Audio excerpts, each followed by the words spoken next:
Hi, this is Rabbi Chaim Kaufman. Welcome to our 97th installment in the Torah portion of the week. We're holding by Parshas Ki Tetze. Ki Tetze has quite a bit to talk about. We're going to speak about one aspect of it, but it speaks about the wayward son. Actually, we spoke about that. Last year. It speaks about Shiluach HaKen, sending out the mother bird, pushing away the mother bird and taking the eggs.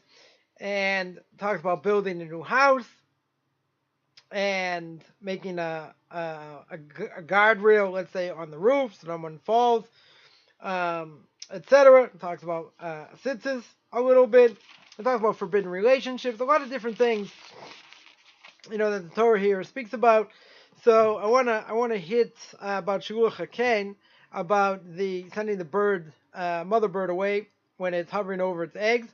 Torah says, chapter 22, verse 6, if a bird's nest chanced to be before you in the way in any other tree or on the ground, whether it be young ones or eggs, and the mother bird is sitting, this is important, the mother bird sitting upon the young or upon the eggs, you don't take the mother bird together with the young, but you shall surely let the mother bird go and take the younger to you. So it may be well with you, and you may prolong your days.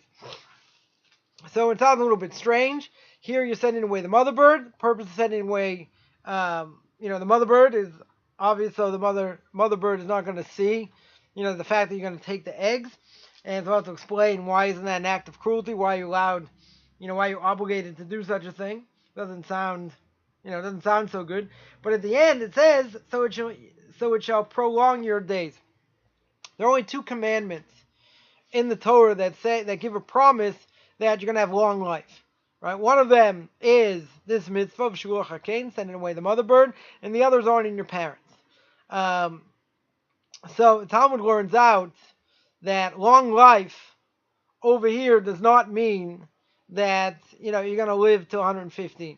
Right? It's talking about long life in the next world, and this was the disagreement between Elisha ben Abuya, or is known as Acher, and the rabbis, that Elisha ben Abuya was one of the members of the Sanhedrin, and when he saw a father tell his son to climb up the tree, do Shiluach HaKen, push away the mother bird, take the eggs, etc. And when he saw him come down and he fell and he died, so that led him to basically become a heretic, even though at one point he was a member of the Sanhedrin. So the difference of opinion between Elisha ben Abuya and the rabbis, because he said if the Torah said you're supposed to get a Richa Shomim, supposed to get long life, this child died, right? So he died, doing the mitzvah of Shiluach HaKen, and not only that, he did the mitzvah of Kibbud Avim, right, honoring your parents. Also, you get long life.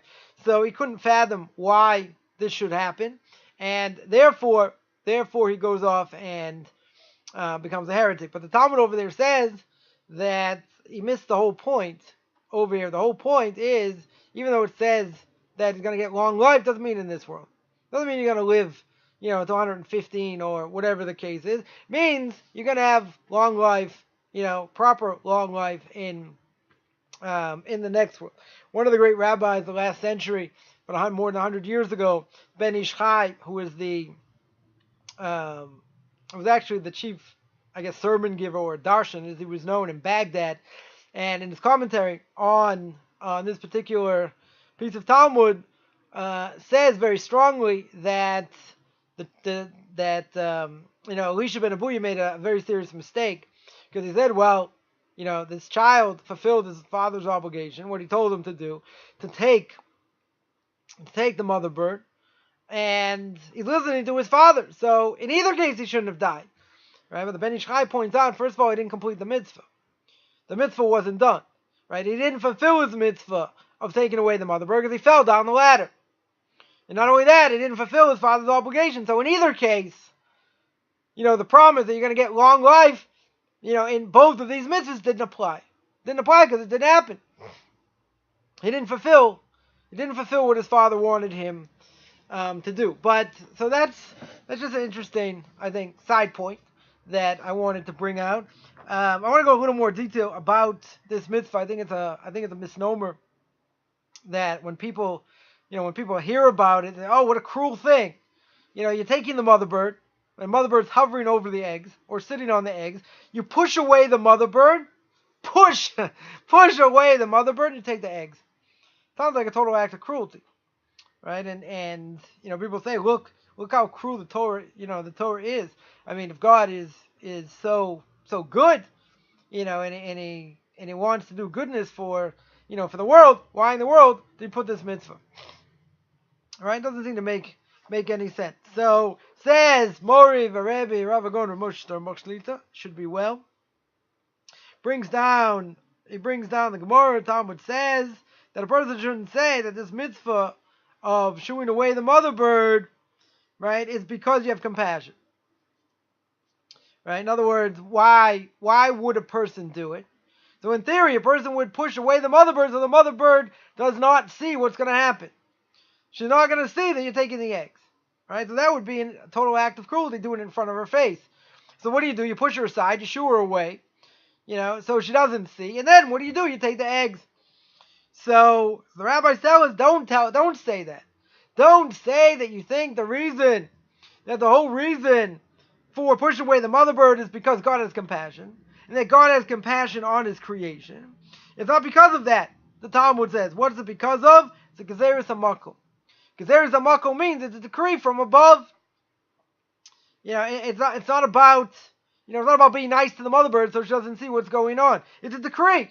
We don't understand it. God said you have to do it. If it happens in such a situation, come upon a tree or wherever this bird has a nest, and it's sitting or hovering over the eggs, so that you get the mitzvah, pushing away the mother bird and taking the eggs. But the reason, again, is not because God's compassion for the mother bird, right? The reason is because God said to do it. It's a gezeira. It's a decree. We don't understand why, but God said to do it. So comes on the Rambam. The Rambam brings down in the laws of prayer, chapter 9, halacha 7, just in case you want to look it up over there. He says the reason is because all the mitzvahs are a gezeirus hakasuv, are a decree. They are a decree from above. It has nothing to do with compassion. It has nothing to do with God having compassion. Because if it was about God having compassion, then he would have permitted shechita. Then God would not have permitted for us to kill animals for us to eat, right? Because, compassion in that sense, they're killed, they die straight away. So we're showing compassion, we're not, hacking them to death, etc.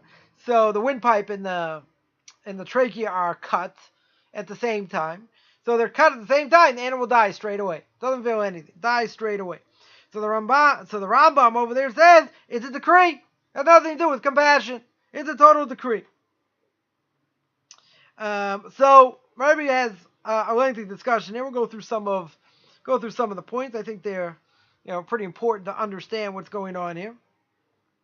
So he says when you look at the mitzvah Shaluach HaKen, the Torah desires to tell us that a person, it's inside a person to want to do either something good or something bad.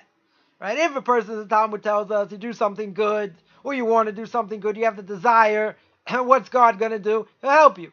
He'll help you and send you in that direction. If you choose not to, God doesn't stop you. But why doesn't God stop you? Why wouldn't he? Why wouldn't he just stop you in your tracks? Simply, he's not going to do it because you have free will. You have the right to make a good decision. You have the right to make a bad decision. So it's inside a person to do either the right thing or the wrong thing. And how is he going to choose? How is he going to choose to do the right thing or God forbid do the wrong thing? Right? To do the right thing, if he's keeping Torah and he's doing the mitzvahs, that hopefully will keep him on a straight and narrow path. Now, doesn't mean we don't have an evil inclination, doesn't mean we don't make mistakes, but for a person to want to do good, the only way that a person is going to want to do good is because of that spiritual influence of keeping the commandments. If a person only goes after the body, they go after desire, well, they're going to sin. They're going to make all kinds of mistakes, do things that they shouldn't do. and it's not like they're going to have any spiritual side whatsoever. The only way, as my Rebbe here points out, the only way that can happen is if a person is involved in spirituality. You're doing mitzvahs, you do chesed, you do acts of loving kindness, you give charity, you make blessings, you keep Shabbos, you keep the festivals the way they should. Those things have a positive influence. Because they have a positive influence, it's going to help the soul to grow and grow and grow, and want to do more, and want to have more of it. So therefore it's going to have a positive influence. So even if you want to tell me that as my Rebbe here says, that the mitzvah of pushing away the mother bird, what's the whole purpose? Because we want to have compassion, God forbid, right? Even though we said it's a decree, we want to do it so we don't cause injury, right? We don't cause injury to the mother bird, right? What's called tsar ba'al chaim. We don't want an animal to suffer. So you might say taking the eggs anyway, she's going to suffer, right? But in this case, we push her away so the animal won't suffer, so the bird won't suffer. So the Rebbe here says, even though you tell me it's an act of cruelty, because the mother bird is hovering over the eggs, and the fact that the mother bird is hovering over the eggs, you go whap, get rid of the mother bird, take the eggs. Why is that an act of cruelty? Why does that make the mother bird suffer? Of course it does, right? That's certainly, what it sounds like. So in that case, what's that going to do? It's gonna have influence on the person to be cruel, right? That's what it would sound like, because you're making this mother bird suffer. By making her suffer, it's an act of cruelty, right? Looks like an act of cruelty. If it's an act of cruelty, guess what? That's going to have an effect on you, right? It's going to have an effect on you in the future as well. So Rebbe here says that's not true. Right? This is not an act of cruelty. It's just the opposite. When a person keeps the mitzvahs of the Torah, what does he do? He adds upon himself holiness. Person makes a blessing. Makes the right blessing. Forget intention. Forget Kabbalah. He makes the right blessing. Takes an apple, makes a brei priya eitz. Right? He makes the right blessing. It causes a spiritual positive influence on him. So any mitzvah that a person does, that mitzvah is going to have holiness attached to it because it's given by God himself. So that mitzvah is going to have holiness. That holiness is going to affect you positively. So don't think, oh, it looks like you're being cruel and this poor mother bird, boo-hoo, this mother bird, right? This poor mother bird, just the opposite. You're fulfilling a commandment from God. God tells you to do it. It has nothing to do with having compassion for the mother bird, pushing her side, or tsar ba'al chaim causing anguish to the mother bird or all that. It's a decree. That's all it is. 100% a decree. So we mentioned many times. God said it, we do it, that's it. So if it's a decree and you do the right thing, what do? You add Kedusha. You add Kedusha, you add holiness to the world, you add holiness to yourself. Right? It has nothing to do with being cruel or any of that. What you're doing is a divine command, and that divine command is going to add holiness to you and to the world.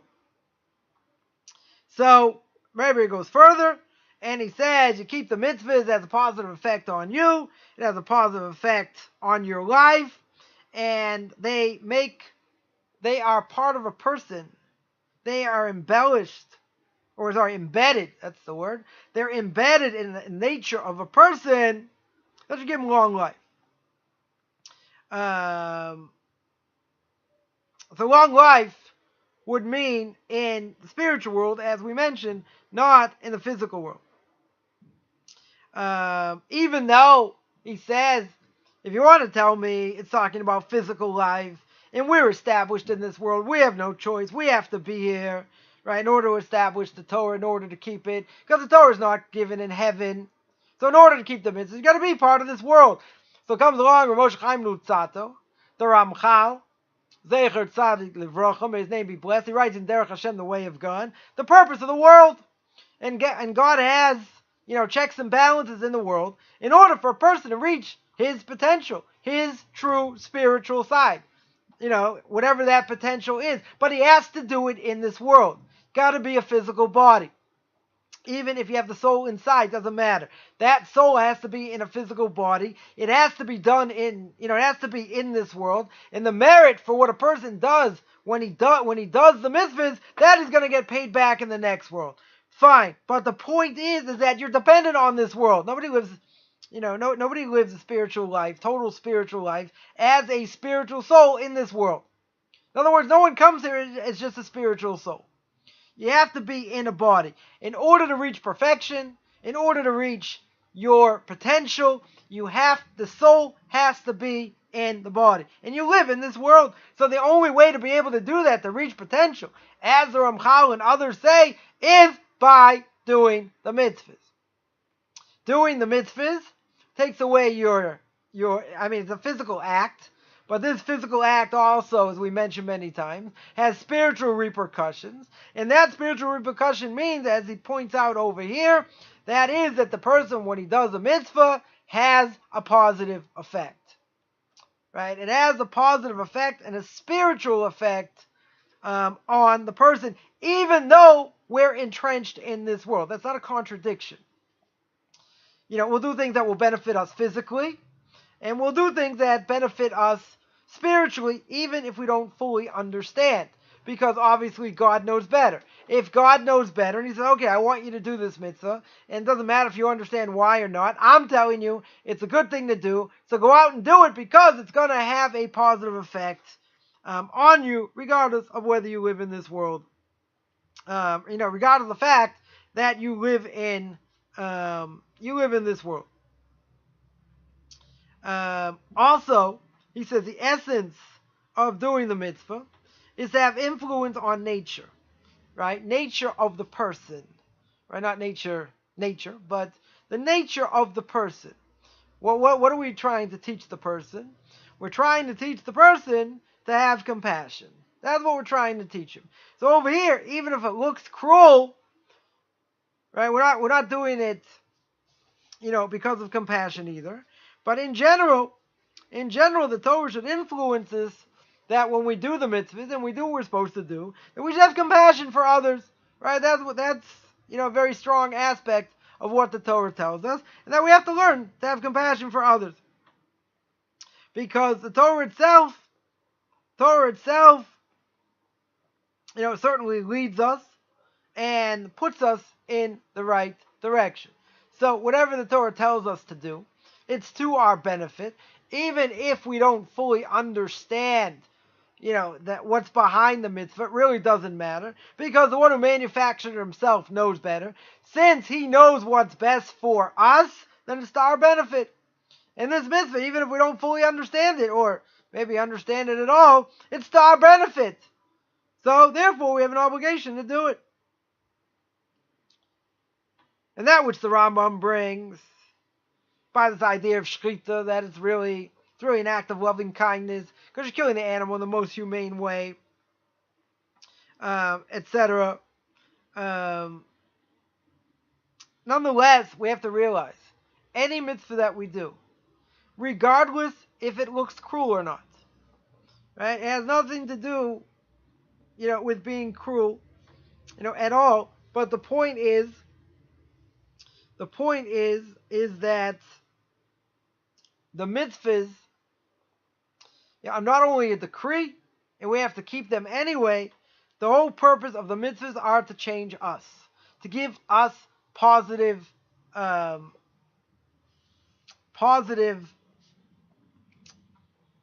habits, right?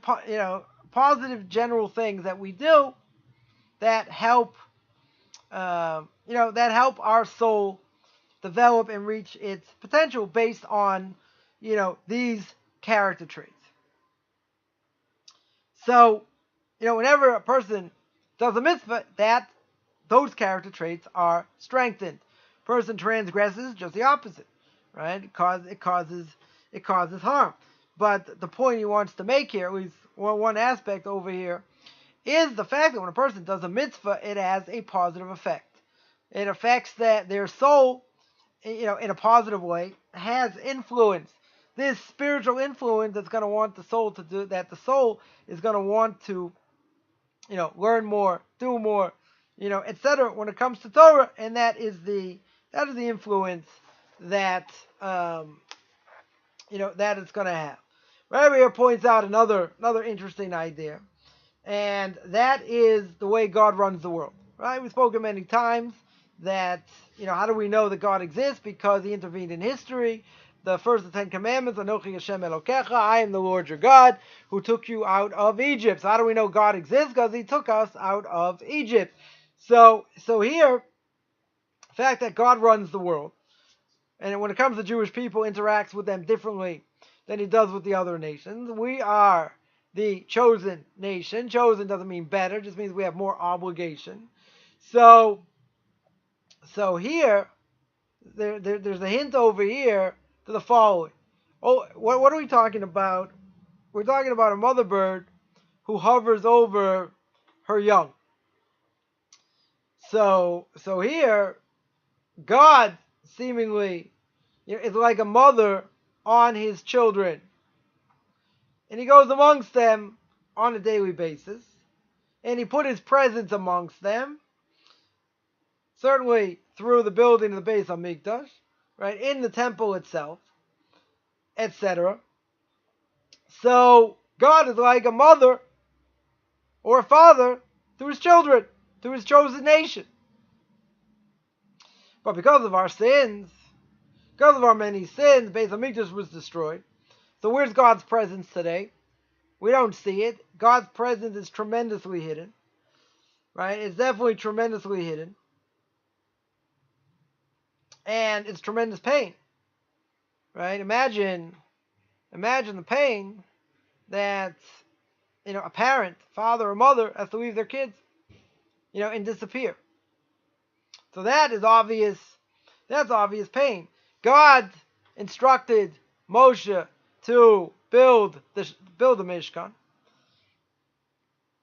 and there were certain dimensions and all that. God sort of put Himself in a box, which is a little bit hard to understand, because God is omnipotent and is everywhere. How can you put Him in a box? Okay, that's the question for the Kabbalists.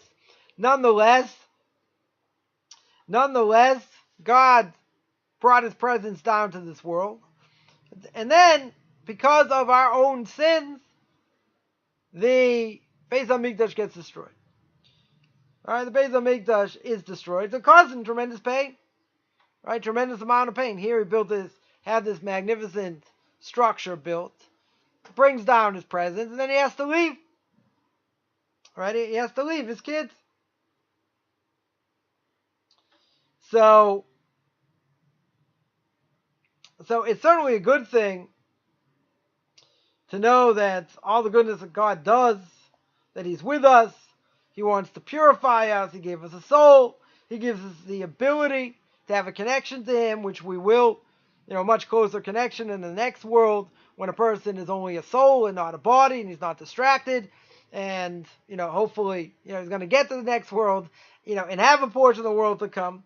But that's when he's going to get the clarity. So God gives us the ability to tap in, tremendously at that point. And we have the ability,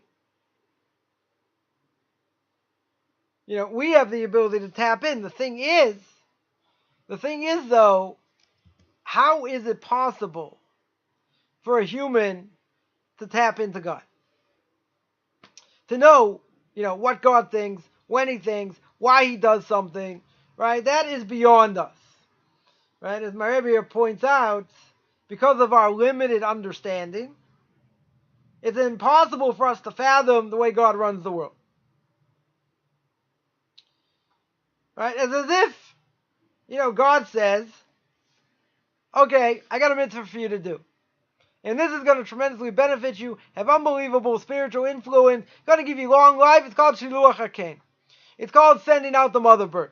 Now, if God's all compassionate, and God is all good, this looks a little bit cruel. Shooing away the mother bird. It definitely looks cruel, and causing pain.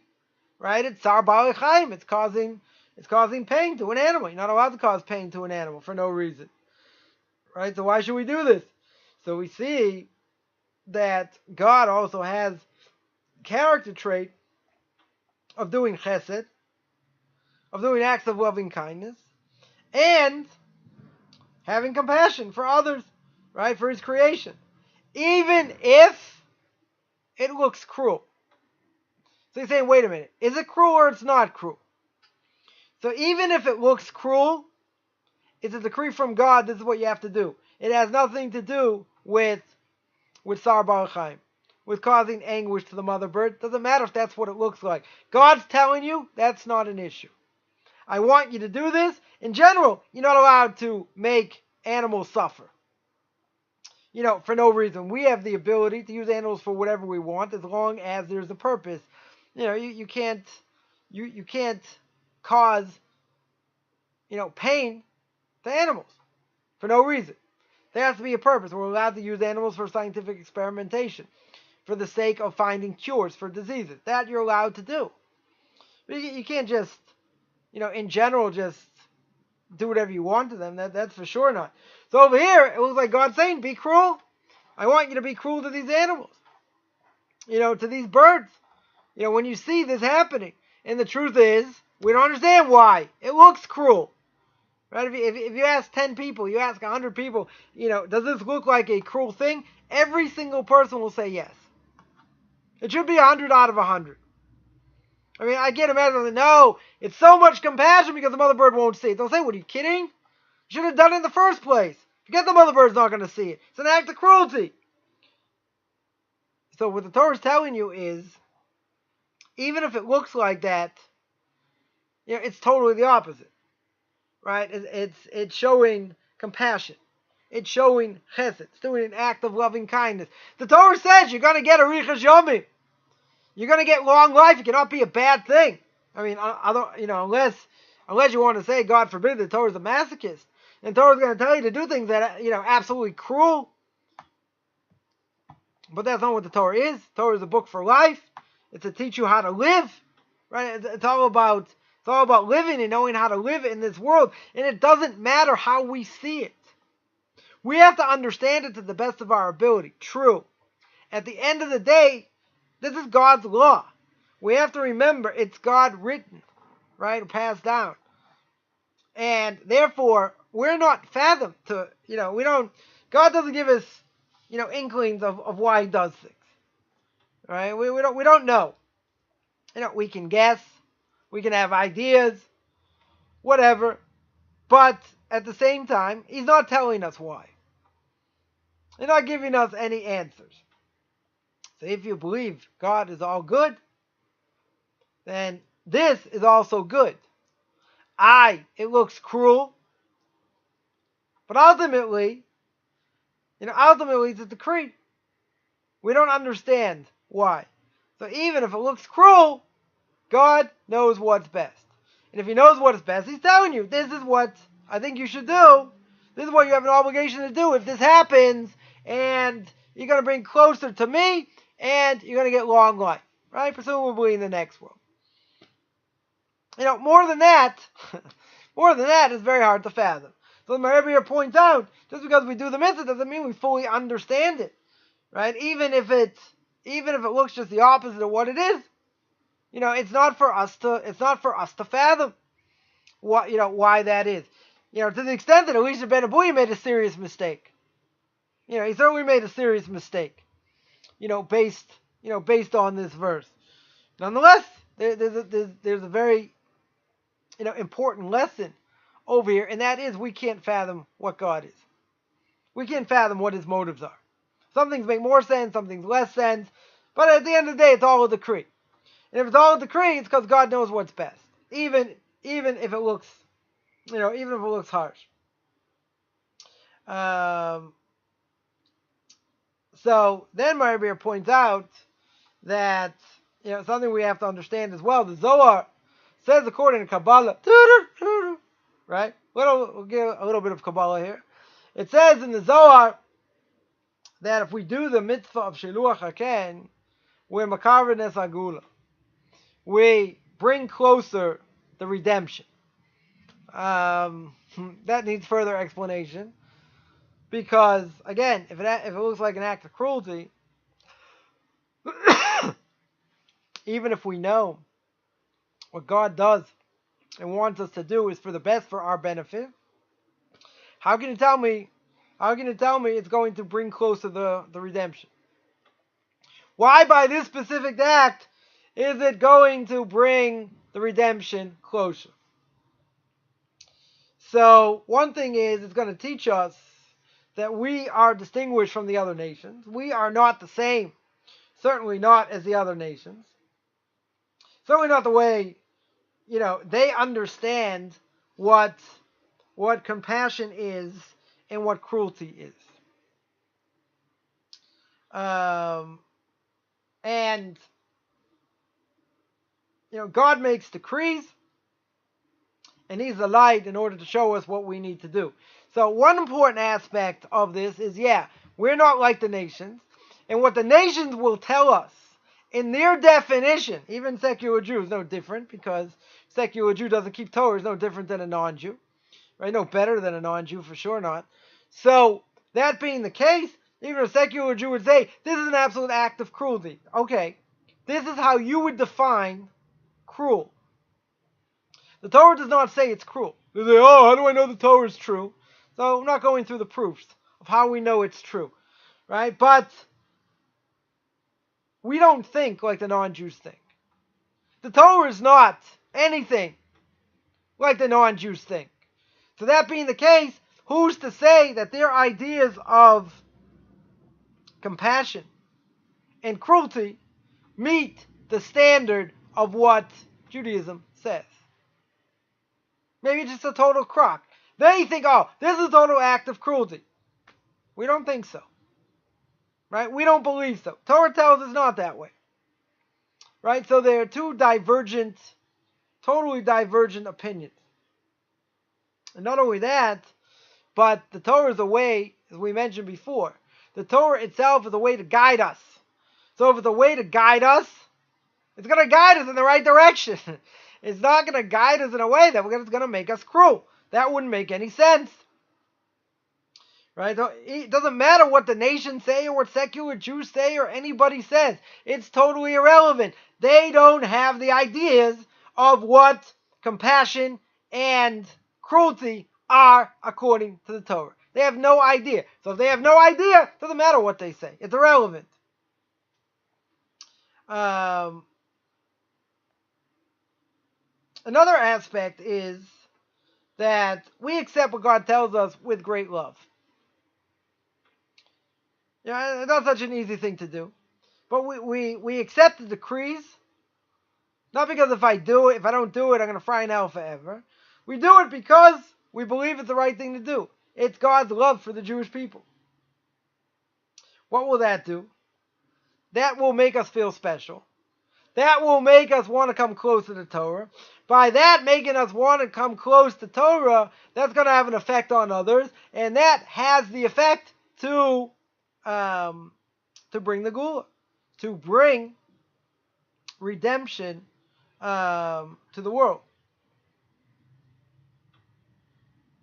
So that is that's a tremendous thing, because remember, the question was, if I keep this mitzvah, which, if I do this mitzvah, let's say better, that I push away the mother bird. By pushing away the mother bird, comes along the Zohar, and the Zohar says you push away the mother bird, right? You do the mitzvah of Shuach HaKen, you draw closer to the final redemption, right? When the Messiah is going to come. You're going to say, Ma Kesher. What's the connection? Right? What is the connection over here? So when someone does this, and they keep the decrees because they believe it's the right thing to do. They believe it's going to draw themselves closer to God. What that's going to do is have a tremendous effect on themselves.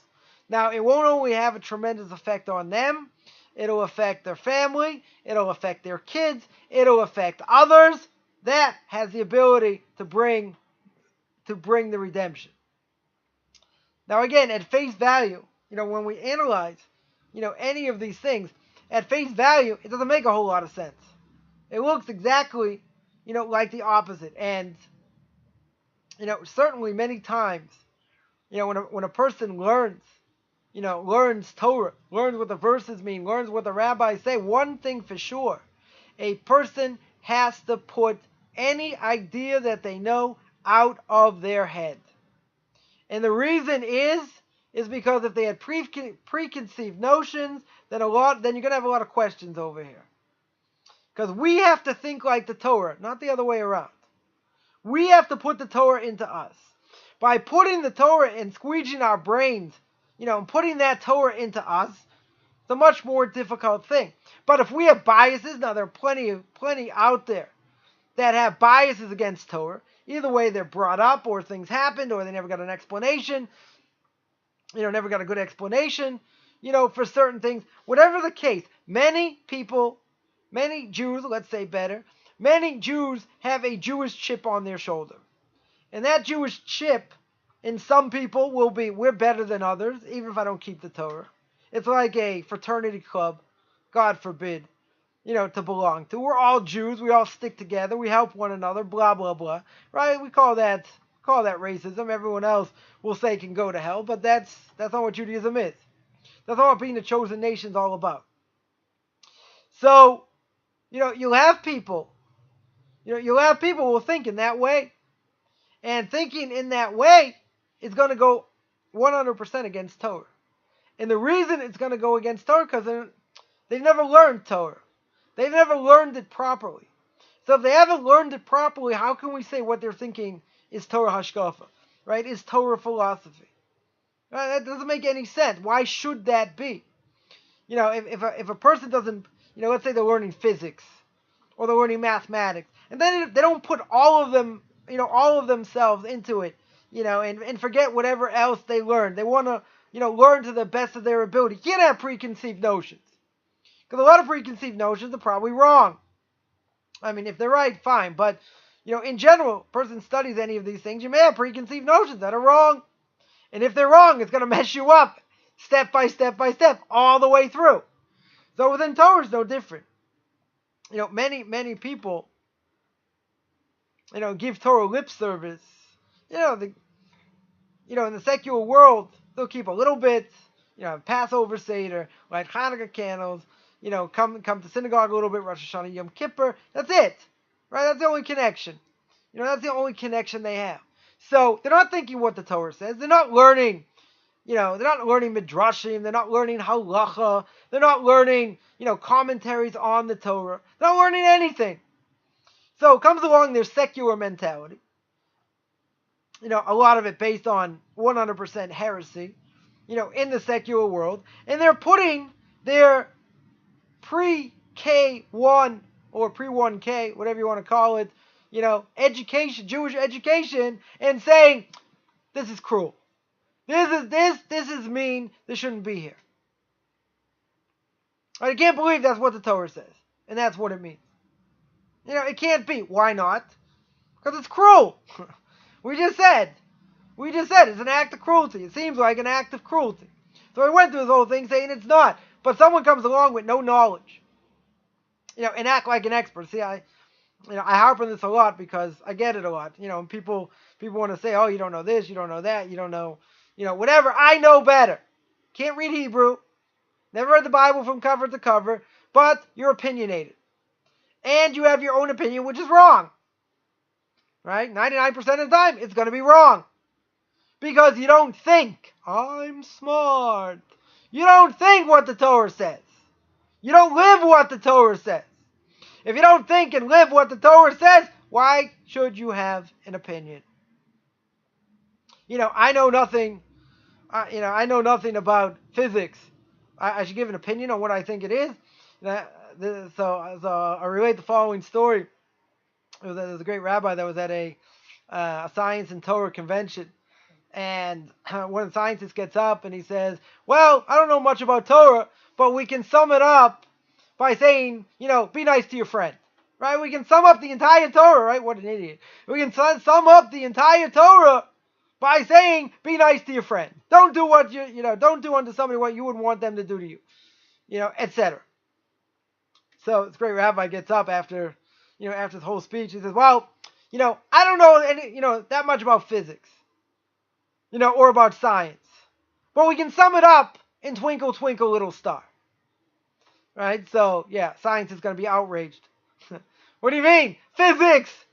All these different things within science. You want to sum it up because you don't know anything, you moron, and say, Twinkle, Twinkle, Little Star?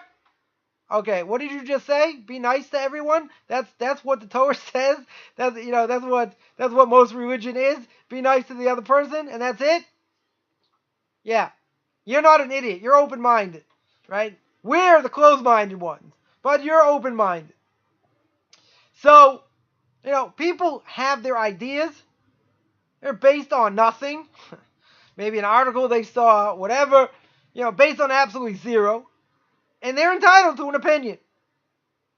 Or they think they're entitled to their opinion. And their opinion is just as valid as yours, who've been sitting and learning for years and years. That would never work or fly in any other, in any other academic subject. Someone's never learned history. He's going to tell a historian how to look at history. He's going to tell him something like, oh, that's the answer, right? Talking out of his elbow. But people do it. Unfortunately, people do it all the time. So, we cannot put our own ideas into what we think the Torah says. Right? What we have to do is, we have to learn. We have to see what the Torah says and stop. Read the words. What do the words mean? Or what do you think they mean? Right? Stop for a few seconds. You go through these verses. What would I have thought? This is a crazy thing. I would have thought, okay, take the mother bird. She's hovering over her, her eggs, right? It says clear. Doesn't matter if they're young ones or they're eggs. Mother's sitting upon them or upon the eggs. You don't take the mother bird with the young, but you shall let the mother bird go and take the young. Now, there are a lot of ramifications over here. The mother has to be actually sitting on them. Is she only hovering? What can you push her away with? There are a lot of questions. There are a lot of questions exactly how you're supposed to do it over here. Can you do it with your hand? I do it with my eyeglass case. It's going to go whap.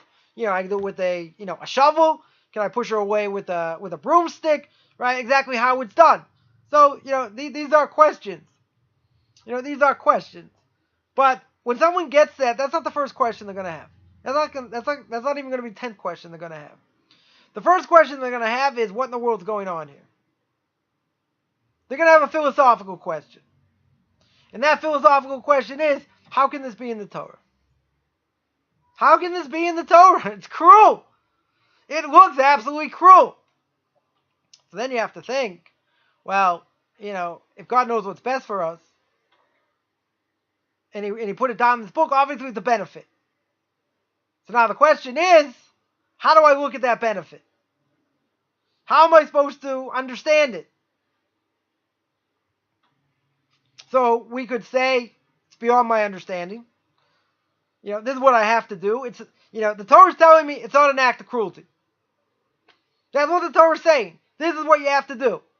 Even if it looks like an act of cruelty. It comes on the Talmud. Right? So that should be what we think. That should be probably what a person's going to think. Right? You can say, okay, it's a decree I don't understand. Right? That's what you have to come to the conclusion. Because logically it doesn't make sense. A lot of the Torah logically doesn't make sense. But my Rebbe here says, the first thing he brings out is what the Talmud says. Don't think you're pushing away the mother bird because you're having compassion. That has nothing to do with compassion. Alright, we didn't even ask that question. We just think it's cruel. Right? We're not looking at it as compassion. That's one thing we missed.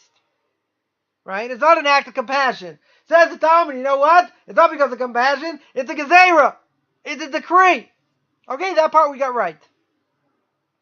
Because it doesn't make logical sense. Totally doesn't not make logical sense. And you dig a little bit deeper. What are you going to find out? That, yeah, it's cruel. It looks definitely cruel. But it's not. So then you have to come back to the original statement. And that is, it's a divine decree. I don't understand it. But that's what the Talmud says. It's a divine decree. So give me a reason. People say, give me a reason. I can't give you a reason. It's a divine decree. I don't have a better answer, than that. But then someone's going to say, but it looks cruel. It does. But it has nothing to do with being cruel or being compassionate. Because being compassionate, really, you're pushing away the mother bird. But the Rambam says, if you want to talk about compassion, then you talk about shechita, ritual slaughter. That's compassion. You're allowed to eat meat, so you slaughter it in the most compassionate way. But that's not over here, right? If it's about compassion, then mention about ritual slaughter. Don't mention about shiluach haken, about sending away the mother bird. So that's how we would look at this. How to analyze, right? We're allowed to ask questions. What does it mean? Are there any inferences? Are there strange words here? But, just looking at it philosophically.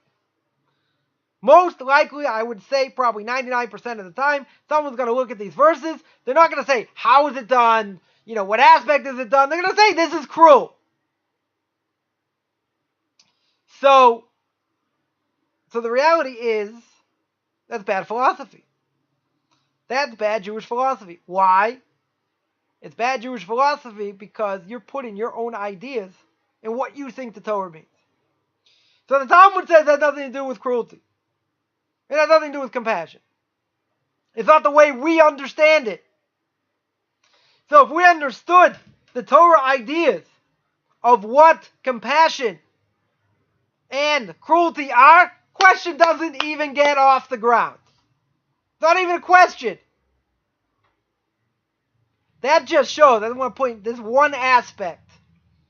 This one aspect just goes to show how far our mentality is different than what the Torah says.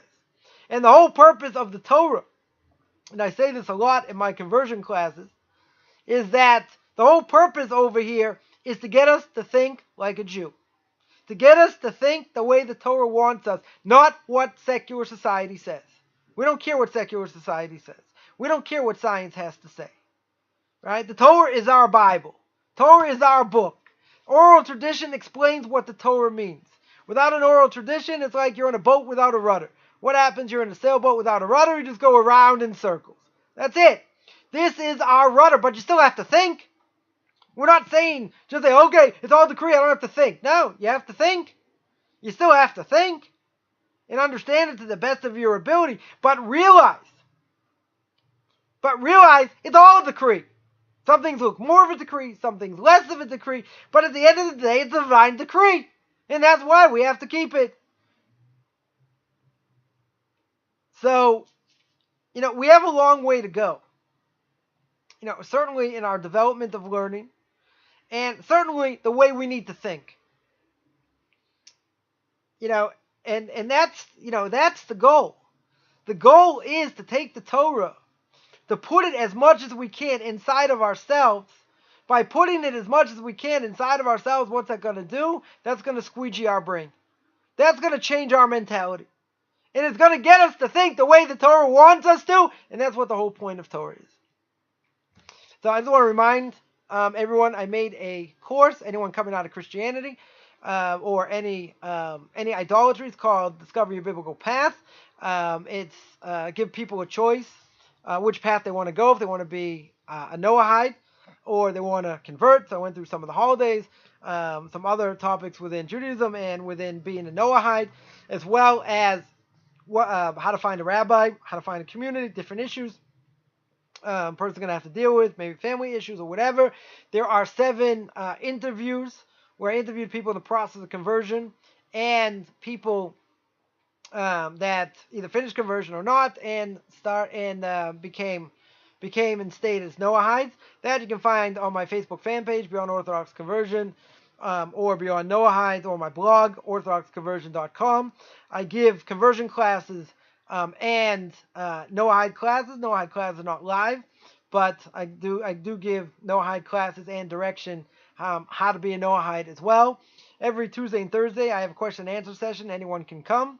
That is Tuesday 10 a.m. New York time, Thursday 2 p.m. New York time, and I tape them and I put them in my Facebook page or my blog, or all over Facebook for that matter. I also have a Torah portion of the week class that is free. Anybody wants to come, that's every Sunday morning, 9 o'clock.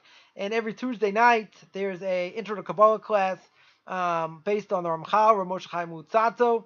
Zatzal, may his name be blessed, in the book Derech Hashem. We're towards the end, speaking about Mitzvos aspects of all the holidays. We're going to start next week speaking about Passover and Sukkot. We just finished a few classes on the mystical aspects of Shabbos. Anyone wants any more information about what I do, they can contact me at rabbichaimkaufman@gmail.com, RABBICHAIMCOFFMAN @gmail.com. Wishing everyone a great Shabbos.